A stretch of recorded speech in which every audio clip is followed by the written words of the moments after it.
अॼु पाण 12 जो सबक 10 पढ़ण सिखंदासीं, जंहिंमें वावलिन जे आवाज़नि वारा लफ़्ज़नि। अचो त सबक पढ़ूं। सिन सिटी के ज़बर है, सिंध बरस, बेबदे के ज़बर आए तो बेदर ब, ऐं कॉफ कलम के पेश आए तो कॉफ पेश को सबक को।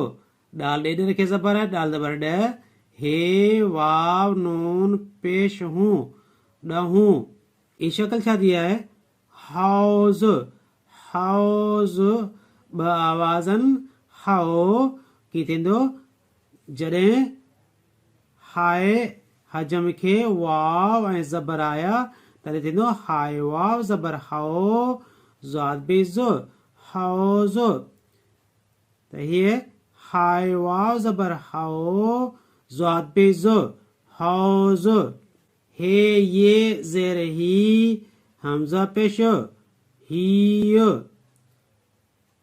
हाय वाव ज़बर हाओ ज़ाद पेज़ो हाओज़ो। हाउस में घणा अखर अचनि था? टे। हाय हजम, वाव वाडो, ज़ाद ज़ईफ़। अलिफ के मद आहे त पढ़बो अलिफ मद आ, हे ये हे आहे। इच्छा जी शक्ल है फौज। फौज में घणा आवाज़ आहिनि? ॿ। हिकिड़ो फौ, ॿियो ज।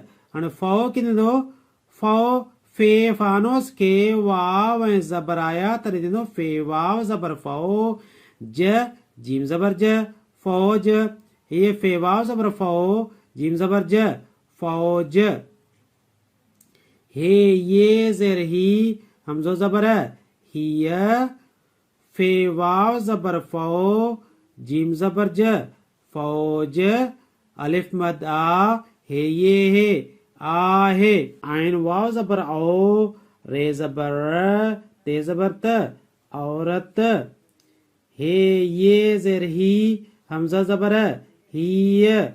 आइन वाव ज़बर औ, रे ज़बर ते ज़बर त औरत।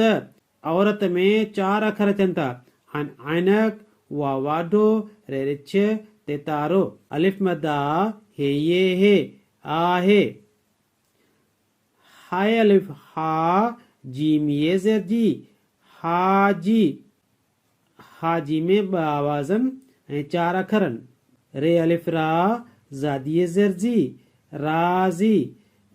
इनमें घणा आवाज़न? 2 आवाज़न रा ज़ी। घणा अखरनि? 4 अखरनि। अलिफ वाव ज़बर औ, जीम ज़बर ज औज। इनमें घणा आवाज़न? 2 आवाज़न औ ज। इनमें अखर घणा आहिनि? 3। अलिफ अखे, वाव वाढो ऐं जीम जुती। मीम वाव ज़बर मओ, जीम ज़बर ज मौज। घणा आवाज़न? 2 आहिनि मौ ज। अखर घणा आहिनि? 3। मीमस, वाव वाढो, जीम जुती मौज। हाय अलिफ हा, जीम ये ज़ेर जी हाजी। रे अलिफ रा, ज़ादी ज़ेर जी राज़ी। थे ये ज़ेर थी। इनमें घणा आवाज़न? हिकिड़ो ई आवाज़ आहे। अखर घणा आहिनि? 2। थे थंबो, ये यको।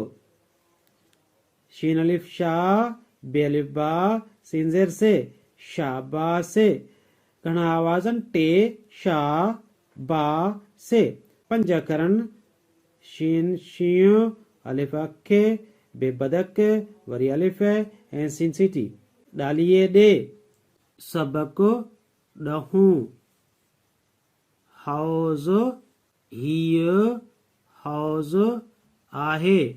फौज हिय फौज आहे।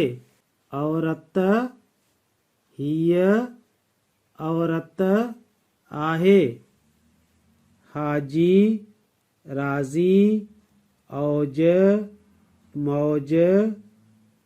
हाजी राज़ी थी। शाबास ॾे। अॼु असां सबक 10 पढ़णु सिखियासीं। हिन खां पोइ असां सबक 10 लिखणु सिखंदासीं। हीअ मुंहिंजी पढ़ण वारी वीडियो तव्हांखे पसंदि आई हूंदी।